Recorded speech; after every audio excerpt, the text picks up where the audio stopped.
It's not recognized enough that Gen Z actually has it pretty rough. Pretty much our whole lives have been either in front of a screen or have been ramping up to the point where we're behind a screen. We have to suffer the consequences that comes with, as well as all the temptations.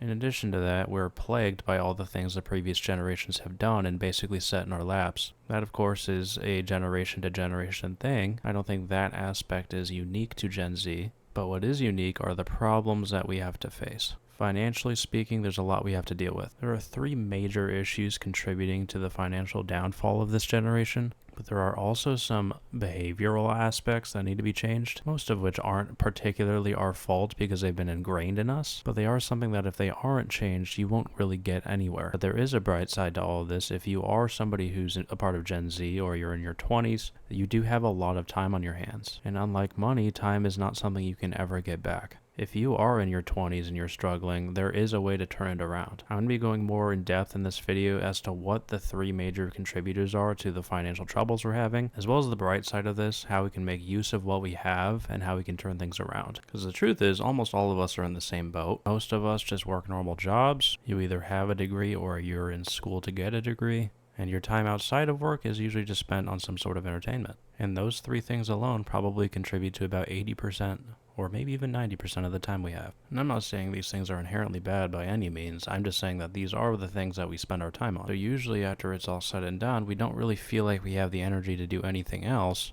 And the result of that is we end up stuck in a grind, living the same exact week every single week, bringing in money, but not exactly feeling like it's going to good use. So what are the three financial issues that are contributing to the struggle we have? I'd argue the first one is probably the housing crisis. Everybody's aware of this by now, but houses are way out of proportion to what we're making on an hourly or yearly basis, and this was not a problem for most generations.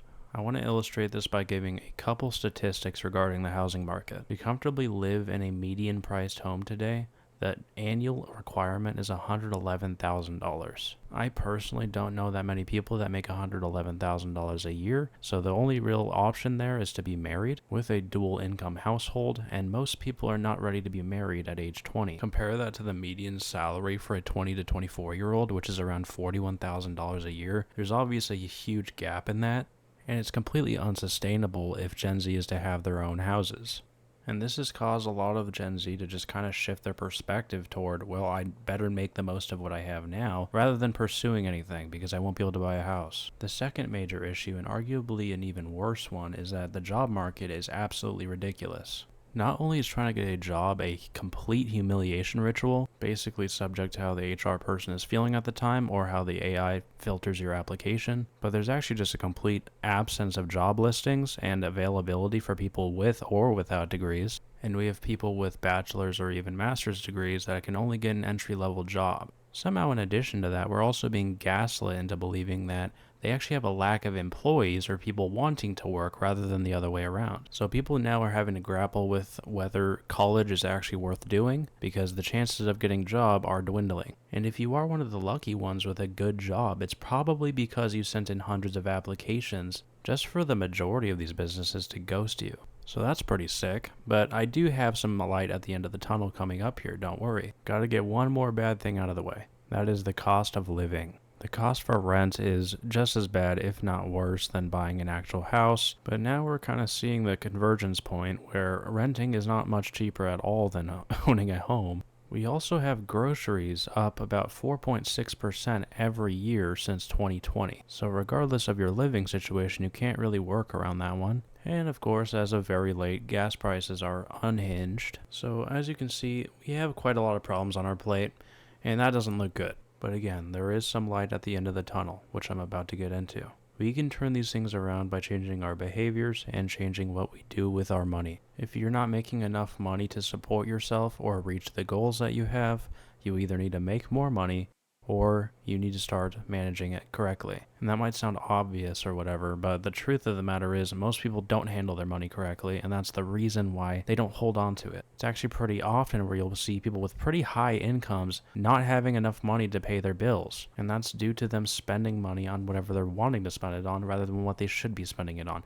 or investing it. This is where budgeting comes into play. If you're going to spend money on things that you consider to be fun or extra that aren't necessary, leave it to like 10% of your income. That's going to sound harsh to a lot of people and something that you can't do, but the truth of the matter is you have to decide what's more important to you. If you don't want to stay financially in the same spot for the rest of your life, then you have to make better decisions. And one of those better decisions is going to be to limit how much money you spend on things you want to do or want to have. The majority of your money that isn't going to bills and necessities needs to be going to investing. On my channel, I already made a video outlining how with $1,000 you can invest and make some serious money if you keep up a consistent habit. That is the kind of thing that you need to be doing on a consistent basis. Now, a trait you're going to need to build up before doing that, or rather in the process of doing that, is some discipline. You need to be disciplined to not spend your money on just things you want, and you also need discipline to consistently invest your money. Okay, it doesn't matter as much if you're working a lower paying job if you can manage your money to a degree where you can make up some of that difference, and if that means cutting some of the expenses or moving down to something you wouldn't prefer, that might be just what you have to do. Or the other option is to get a better job, get some more pay coming in, do a side hustle. There's a lot of these things out there. A lot of people are going to tell you that you shouldn't worry about these things now because you're young and you have your whole life ahead of you. But that's the exact opposite way to look at it.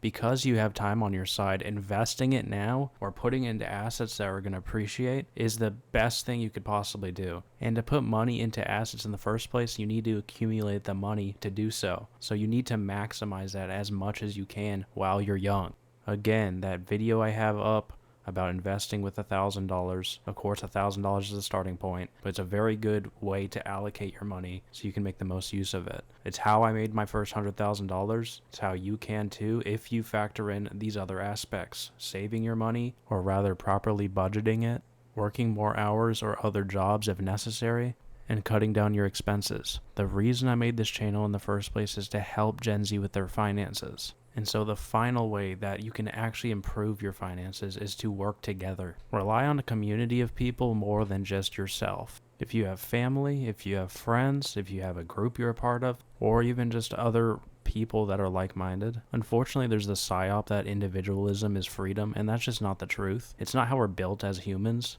And having a community to work with or people around you that support you and you can support as well is a great way to leverage. And so if you're collaborative and you pursue something with other people, like an investment or some other target, you'll find that you're actually going to be a lot more productive and you'll get better results. If you need to bunk up with other people in a house and share some space for a while, do it. People spent thousands of years being collaborative, and it's how it's meant to be. Okay, before I wrap things up, I want to bring up one more thing, and that is how this can pay off even if you do a very basic level of discipline. On your screen now, you're going to see what it looks like if you just contributed $50 a month to the S&P 500 ETF, which is the top 500 companies in the US stock market, all put together into a single basket. This basket is called an ETF. $50 a month in this for 30 years, on average returning at 10% per year, will be worth $98,000. That is only $50 a month. That makes you about $100,000. If you are in your 20s watching this video, you'd only be in your 50s by that point, contributing essentially the bare minimum. Well, what if you worked your way up to $500 contributed a month? If you did that, you'd be looking at about $1 million after 30 years. Now, yes, these are average rates. There can absolutely be variance in this, but this is what it's been performing at since its inception, on average. And this is exactly why, if you're 20 years old watching this video, or in your 20s, you have those 30 years. Somebody who's 50 already would only have that money when they're 80. Alright, so with that, I think I'm going to wrap this video up. Please do let me know if you found this video helpful, or if you didn't find it helpful and what I can do better. I've uploaded some different videos in different formats on this channel, so if you like this format more, please let me know so I can keep doing that. I want to put my videos in whatever format communicates things the best or gets across the most, so I'd highly appreciate any feedback. If you like this kind of raw commentary or if you prefer more editing, just let me know.